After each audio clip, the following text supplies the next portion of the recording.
Après le baccalauréat série A2 décroché au lycée classique d'Abidjan en 1991, nous débarquons à l'université, à la faculté de droit d'Abidjan Cocody. Nous avions notre frère aîné qui était déjà étudiant et qui était logé à la mythique cité universitaire de Yopougon 2. C'est donc naturellement que la dite cité m'accueillit avant que je ne sois officiellement affecté plus tard à la cité de Yopougon 1. Au moment où nous y arrivions, cette cité vivait encore sous le choc et le traumatisme de la descente musclée de l'élite de l'armée ivoirienne, la force d'intervention rapide des para-commandos d'Akudo 1, FIRPAC. C'était dans la nuit du 17 au 18 mai 1991. Cette unité fut rebaptisée et porte aujourd'hui le nom de 1er bataillon des commandos parachutistes, 1er BCP. La section Fessi de la cité de Yopougon avait été complètement disloquée et était devenue quasi inexistante. Elle était maintenue en vie par les camarades Fofier Augustin, Konaté Sidiki, actuel ministre, et le doyen William Attebi. C'est dans cette atmosphère qu'arrivaient du lycée, les camarades Blé Goudé, Kwame et Kwaku Ditok, moi-même et bien d'autres, avons intégré la section pour la redynamiser et lui redonner son lustre d'antan. Nous sommes donc tombés entre les mains d'Attebi et de mon William qui ne tarissaient pas d'éloges face à notre détermination. Il n'était pas facile en effet d'être responsable de la Fessi à Yopougon à cette époque. Attebi Williams nous aura façonnés, formés et transformés. Il avait su donner de lui l'image d'un combattant, sérieux, courageux, digne, qui ne savait pas reculer. Particulièrement, le camarade Attebi m'avait impressionné et humainement marqué. On l'appelait aussi le maître de la parole. En effet, William Attebi pouvait entretenir une foule pendant des heures et des heures sans que vous ne sentiez le temps s'égrener tant il savait capter et tenir son auditoire en haleine.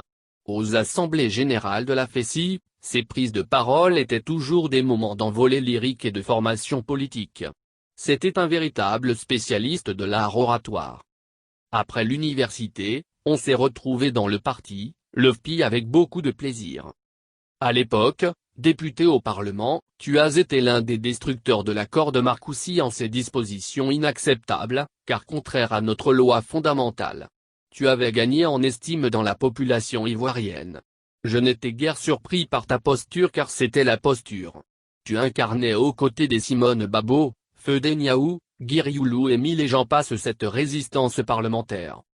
Après la chute de notre régime et l'arrestation du président Laurent Gbagbo, nous nous sommes une fois de plus retrouvés en exil. Nous avons animé la coordination du FPI en exil aux côtés de nos aînés. Tu étais à Lomé au Togo, mais tu n'hésitais pas à sacrifier tes maigres moyens pour assister aux réunions à Accra. L'exil était dur, très très dur.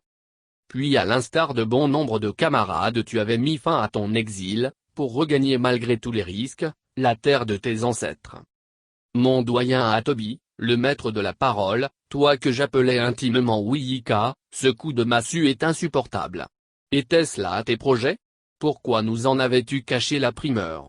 Même Balou Sosten et Akpa Landry n'en étaient pas informés ce qui me donnait de tes nouvelles. Meurt-on de la sorte? Qu'est-ce qui s'est passé Wiyika? Qui a terrassé le costaud? Je suis meurtri, totalement sonné.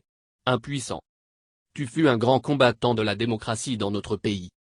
Tu m'as forgé un caractère.